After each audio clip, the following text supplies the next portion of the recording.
نحمده ونصلي على رسوله الكريم أما بعد فأعوذ بالله من الشيطان الرجيم بسم الله الرحمن الرحيم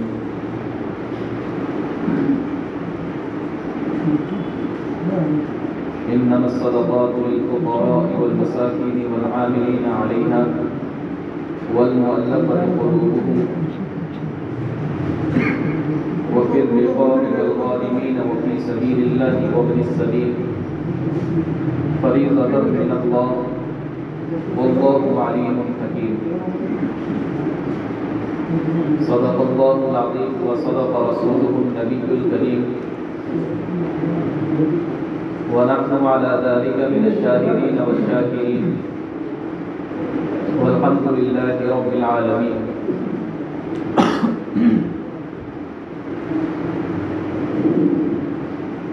آپ حضرات کے علم میں ہیں کہ مسلسل قرآن کریم کو سمجھنے کا سلسلہ جاری ہے، اور یہ ضروری بھی ہے مسلمان کے لیے جو کتاب مبارک اور مقدس کتاب جس کی ہم تلاوت کرتے ہیں تو ہمیں چاہیے کہ ہم اسے سمجھیں بھی، لیکن چونکہ ایک اہم فریضہ اس مہینے میں ہمارے اوپر آ جاتا ہے، جو لوگ صاحب نصاب ہیں تو ان کے لیے ایک اہم مسئلہ ہے کہ وہ اپنی زکوٰۃ کو ادا کریں. یہ زکوٰۃ کس طریقے سے ادا کریں، زکوٰۃ کنہیں دینی چاہیے، کس کے اوپر واجب ہوتی ہے، کہاں دینی چاہیے، اور زکوٰۃ دینے کے کیا کیا مصرف ہے، یعنی کون کون سی ایسی جگہ ہیں جہاں پہ زکوٰۃ ادا کی جا سکتی ہے. تو چونکہ اہم مسئلہ ہے اس لیے اس جمعہ کو ہم یہ بات سمجھنے کی کوشش کریں گے کہ زکوٰۃ دینے والے اور لینے والے کون کون ہیں. قرآن کریم کی آیت جو میں نے آپ حضرات کے سامنے ابھی تلاوت کی ہے، اللہ تبارک و تعالیٰ نے زکوٰۃ کے مصارف کو، یعنی زکوٰۃ خرچ کرنے کی جگہوں کو قرآن کریم میں بیان کیا ہے. جو آپ حضرات کے سامنے ابھی ایک آیت تلاوت کی ہے اس میں یہی چیز ہے کہ زکوٰۃ کہاں کہاں پر ادا کی جا سکتی ہے، کن کن مقامات پر کن کن مصرف میں دی جا سکتی ہے. ایک مرتبہ حضور پاک صلی اللہ علیہ وسلم کے پاس ایک شخص آیا اور اس نے زکوٰۃ طلب کی، تو اللہ کے رسول صلی اللہ علیہ وسلم نے ارشاد فرمایا کہ زکوٰۃ کے مصرف، یعنی زکوٰۃ جہاں دی جاتی ہے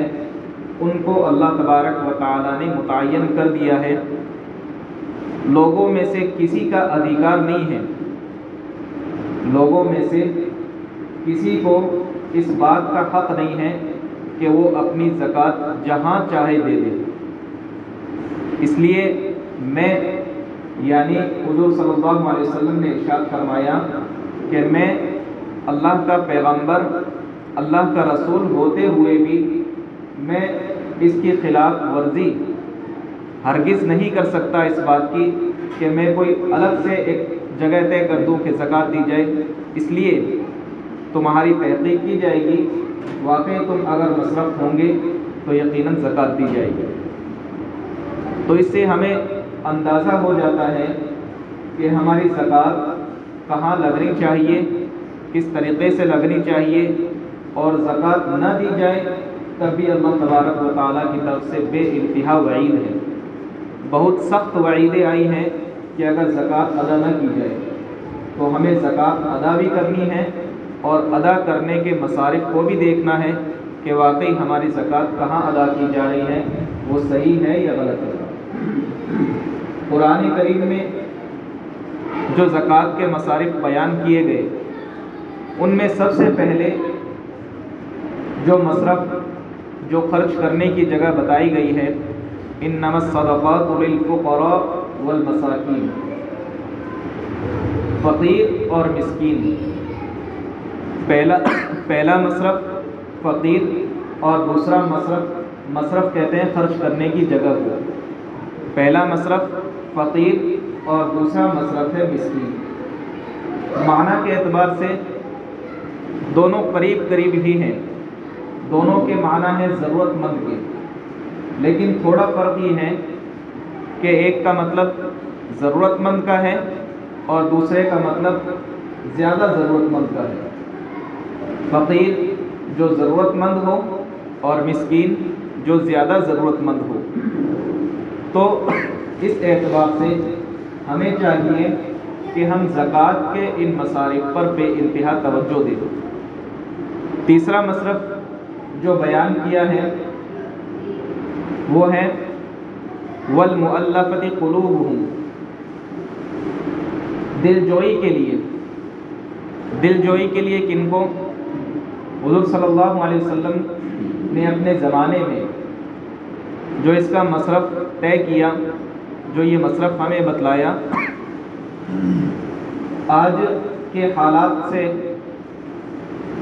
یہ مصرف ایسا معلوم ہوتا ہے کہ بہت ہی زیادہ کھوج بین کرنے کی ضرورت ہے، بہت زیادہ تحقیق کرنے کی ضرورت ہے، کیونکہ حضور کو تو یہ معلوم تھا کہ واقعی یہ زکوٰۃ کا مصرف ہے، یعنی نو مسلم ہے یا غیر مسلم ہے اور وہ اسلام لانے کے قریب ہے. چونکہ ہم میں سے کوئی اندازہ نہیں کر سکتا، لیکن اللہ کے نبی کو یہ علم تھا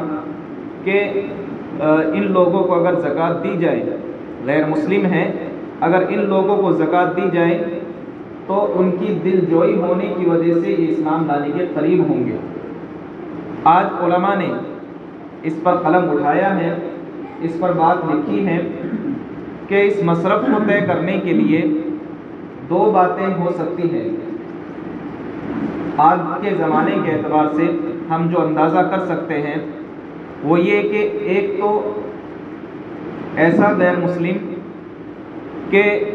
جس کے اسلام لانے کا ہمیں اندازہ ہو کہ وہ اسلام لے آئے گا، اور دوسرا وہ لیڈر، وہ ایسے لوگ کہ جو اسلام مخالف میں کچھ باتیں کرتے ہیں، اگر ان کو دیا جائے تو وہ ان کی زبان پر تالا لگ جائے اور وہ اسلام حمایت میں بات کرے. اور ایک ایسا نو مسلم جو اسلام لے آیا ہے لیکن اس کے گھر والوں نے اسے ترک کر دیا،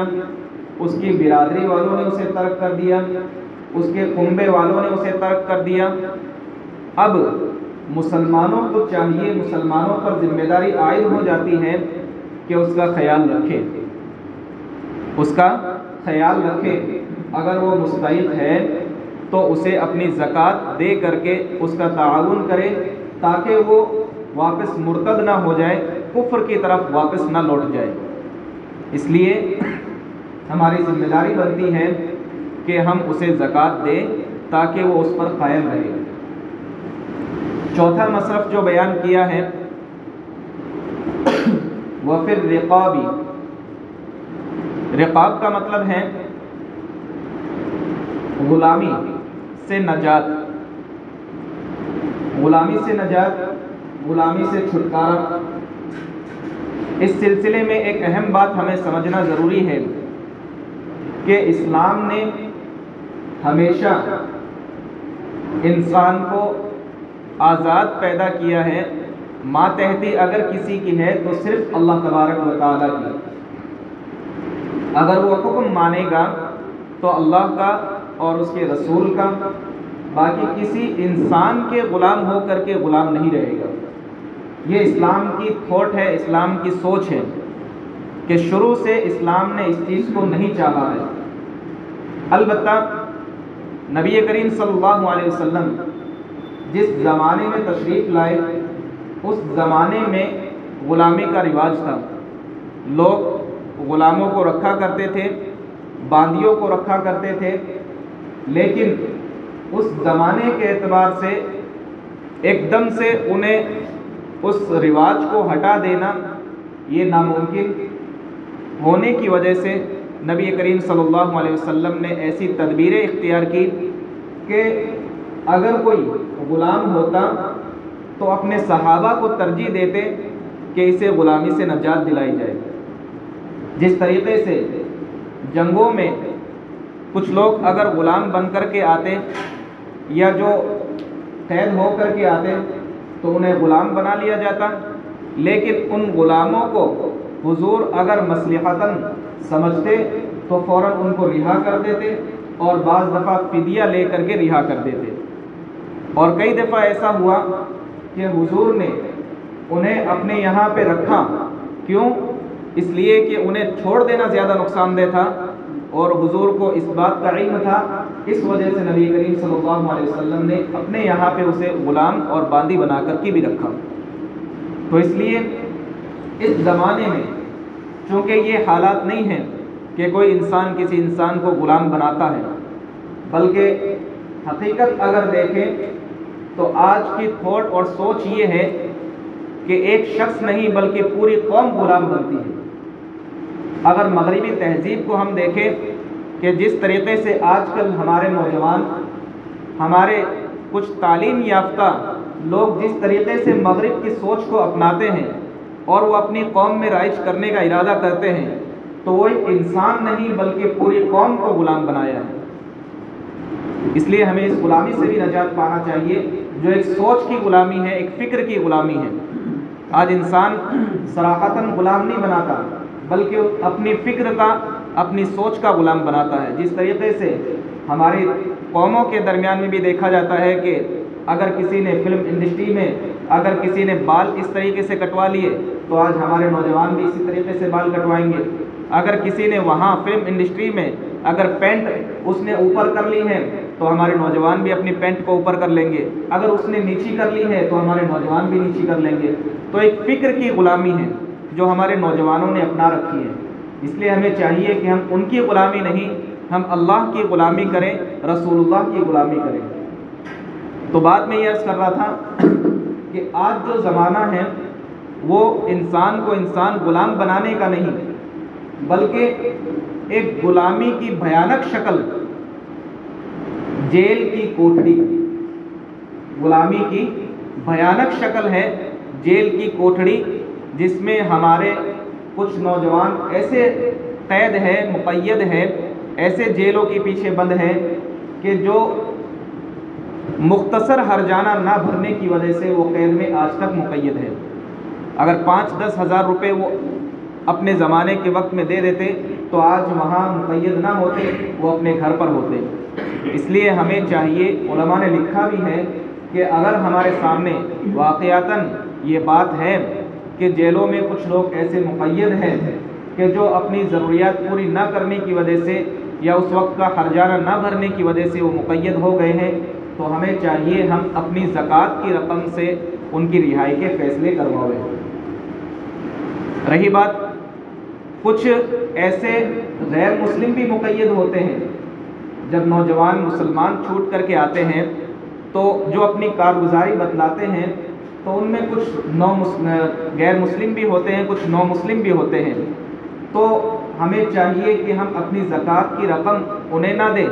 بلکہ امداد کے ذریعے کچھ الگ رقم کے ذریعے ہم ان کا بھی تعاون کریں اور ان کی بھی دفاع کی کوئی شکلیں بنائیں۔ اس لیے ہمارے اوپر یہ ذمہ داری بھی عائد ہوتی ہے۔ تو قرآن کریم میں جو زکوٰۃ کے مصارف بیان کیے ہیں ان میں فقیر، مسکین، دلجوئی کے لیے غیر مسلموں کی، جس کا پہلے پورا خلاصہ کیا ہے، اسی طریقے سے غلامی سے نجات کے لیے، اس کا بھی میں نے پورا خلاصہ کر دیا ہے۔ اب ہے والغارمین۔ غارمین کہتے ہیں جو آدمی مقروض ہو گیا، قرض اتنا لے لیا کہ اب بھرپائی کے لیے اس کے پاس کوئی راستہ نہیں ہے، اور بھرپائی کے لیے اتنی رقم اس کے پاس نہیں ہے کہ وہ اپنی قرض سے جان چھڑا سکے۔ اب ہمیں کیا کرنا ہے اس بارے میں ہمیں یہ سمجھنا ضروری ہے کہ اگر کسی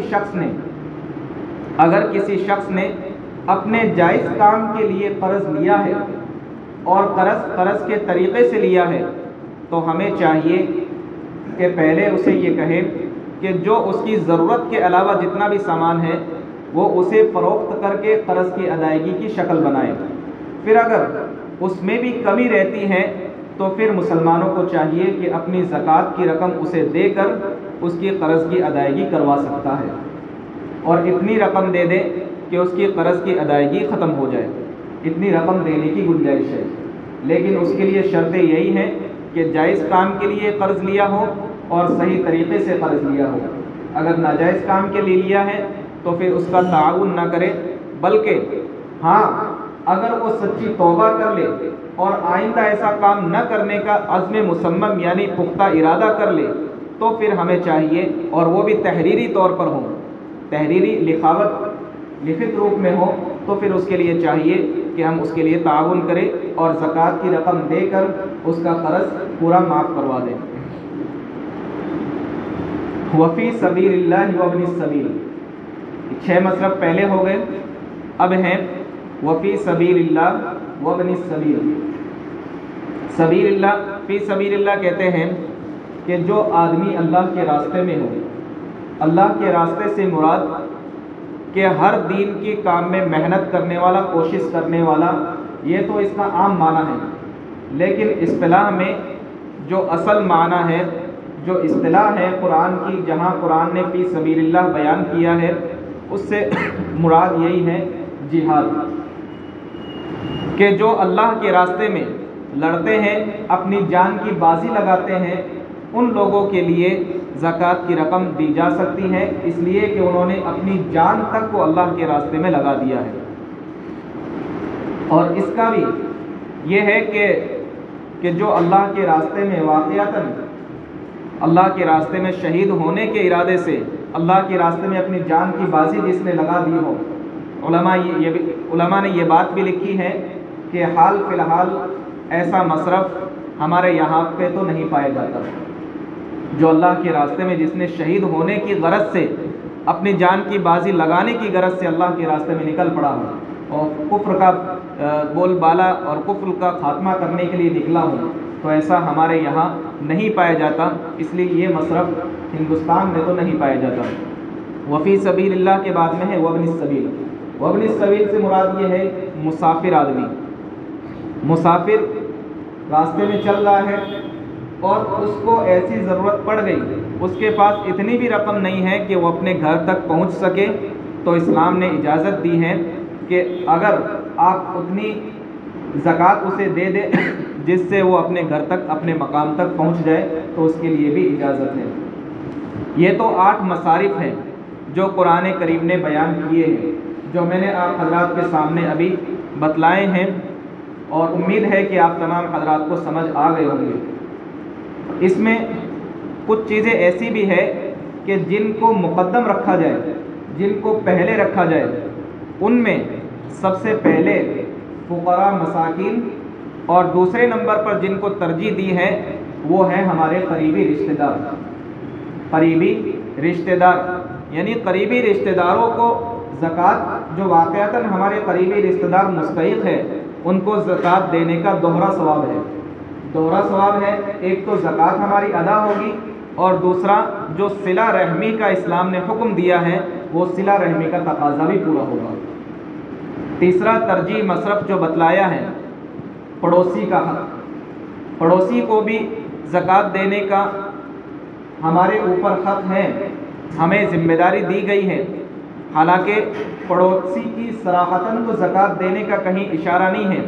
لیکن علماء نے لکھا ہے، کیوں لکھا ہے؟ اس لیے کہ حضرت جبرائیل امین نے نبی کریم صلی اللہ علیہ وسلم کو جو پڑوسی کے حقوق بتلائے ہیں، اس سے تو یہ معلوم ہوتا تھا کہ ہماری وراثت میں کہیں اس کا حق ادا ہو، یعنی وراثت کا، ہماری وراثت کے اندر اس کا حق ہو۔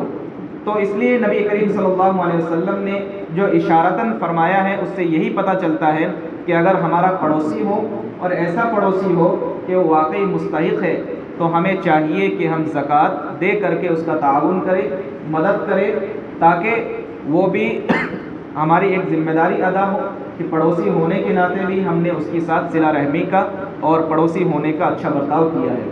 تو ہمیں چاہیے کہ زکوٰۃ کو ہم اپنی صحیح طریقے سے ادا کریں، اچھے طریقے سے ادا کریں، اور نبی کریم صلی اللہ علیہ وسلم نے جس طریقے سے زکوٰۃ نہ دینے والوں پر وعید فرمائی ہے، تو اللہ تبارک و تعالی ہم تمام کی ان وعیدوں سے حفاظت فرمائے، ان سب عذابات سے ہماری حفاظت فرمائے۔ اب ایک چیز جو باقی رہ گئی وہ یہ ہے، اور اصل چیز ہے، کہ زکوٰۃ کا نصاب کیا ہے، زکوٰۃ واجب کس پر ہوتی ہے،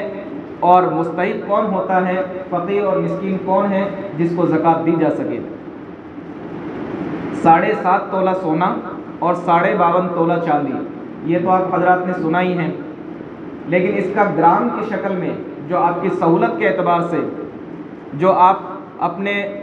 ہر اعتبار سے دیکھ سکتے ہیں اور جانتے بھی ہیں کہ گرام کی شکل، گرام کو آج ہر کوئی جانتا ہے، کیونکہ تولے کو ناپنا، اس کو تولنا اور اس کی معلومات کرنا بڑا مشکل ہے، اس لیے چاندی کا جو گرام کا نصاب ہے وہ ہے 612.5 گرام، اور 87.5 گرام سونے کا نصاب۔ اگر کسی کے پاس 87.5 گرام سونا ہے، یا 612.5 گرام چاندی ہے، یا دونوں اتنے نہیں ہیں لیکن کچھ سونا ہے اور کچھ چاندی ہے اور کچھ رقم ہے اور کچھ مال ہے، تو پھر ان تمام کو اگر ملائیں گے، تمام کو ملانے کے بعد اگر 612.5 گرام چاندی کی نصاب کے برابر پہنچ جائے تو وہ آدمی صاحب نصاب بن جاتا ہے، وہ زکوٰۃ اسے دینی چاہیے، اور جس کے پاس اتنا بھی نہ ہو تو وہ زکوٰۃ لینے کا اور زکوٰۃ کا مستحق بن جاتا ہے، وہ زکوٰۃ لے سکتا ہے۔ اس لیے ہمیں چاہیے کہ زکوٰۃ کے اہم معلومات اور اہم چیزیں آپ کو بتلائی جا چکی ہیں، ہم اس پر مکمل عمل کریں، اپنی زکوٰۃ کو صحیح طریقے سے ادا کریں۔ اللہ